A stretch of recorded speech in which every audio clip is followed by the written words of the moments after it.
I'm the weirdo who makes friends with crows and collects little demons who just want to retire in peace, damn it. I'm the crazy girl who pored over medieval sword replica catalogs until I was old enough to afford one. Best use of a lemonade stand ever. I'm the witch who never could quite get a grasp on how to work magic properly, but uses it anyway. Enter my current problem, stage right. My job is checking in rental cars. Sounds pretty boring, I know. But when your town is the headquarters for the Harmonic Council, all sorts of interesting supernatural customers fly in and need a set of fancy wheels. And the stuff they leave behind in their cars at 6 a.m. on a Monday morning? That's worth getting out of bed before the crack of dawn for. The cars come to me first. The clients toss me their keys. I enter their mileage and gas level into my gizmo and check for any damage. The shop guys are supposed to be the ones who clean the cars, but I always do a courtesy clean before they waltz up. Not like a deep clean or anything, just grabbing any obvious trash or larger items. Empty cups, fast food bags, Beats headphones, a dragonfly pin that commands the loyalty of a pixie. Super nice of me, I know. It's not like it's stealing. People buy this junk knowing they're going to leave it behind. Mostly. At least 3 customers a day hand me a camping chair, a bottle of booze, or a wrapped muffin from their hotel, because they don't want to deal with it. It doesn't fit in their carry-on, so they don't want it. To be rich. Or at least not edging the poverty line like I am.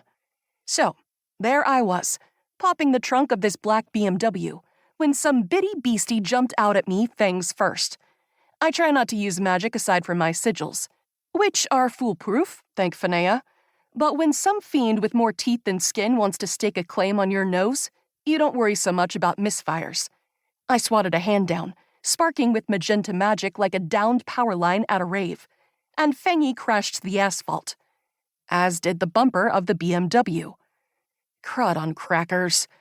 After a frantic glance around to make sure no one had witnessed me beating up a poor innocent $60,000 car, I raised my voice to carry down the lot. What the hell? I think this guy got rear-ended and just hoped we wouldn't notice.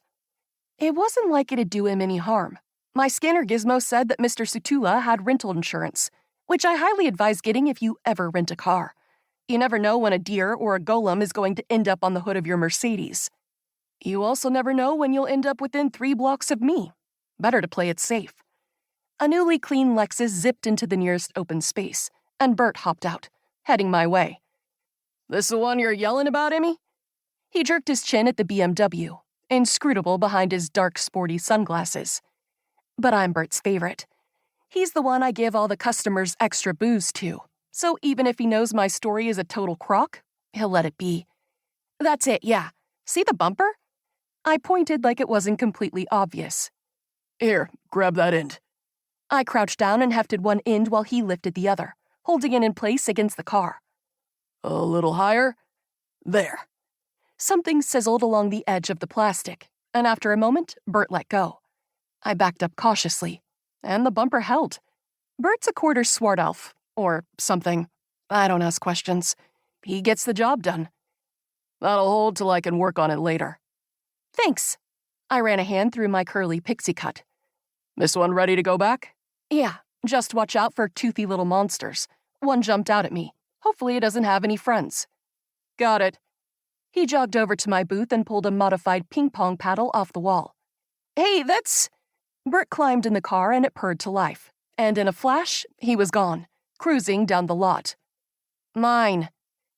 I pulled the next couple cars up to fill the gap, then got to scanning barcodes and checking mileage again. I was on hands and knees, inspecting a scratch above a wheel well on a bright yellow Camaro, when stinging pain laced through my ankle and I jerked forward, banging my head on the car door. I growled, scrambled around, and kicked my leg viciously, trying to dislodge the new toothy bane of my existence. What the hell was this thing? One last fierce kick, and a little blue streak flew over the next row of cars, followed by a metallic clang. I held my breath, listening. Sirens and songbirds. Had I at least managed to knock it out? To keep listening to this audiobook, I've left you a link in the description so you can do it, at no cost thanks to Audible's 30-day free trial.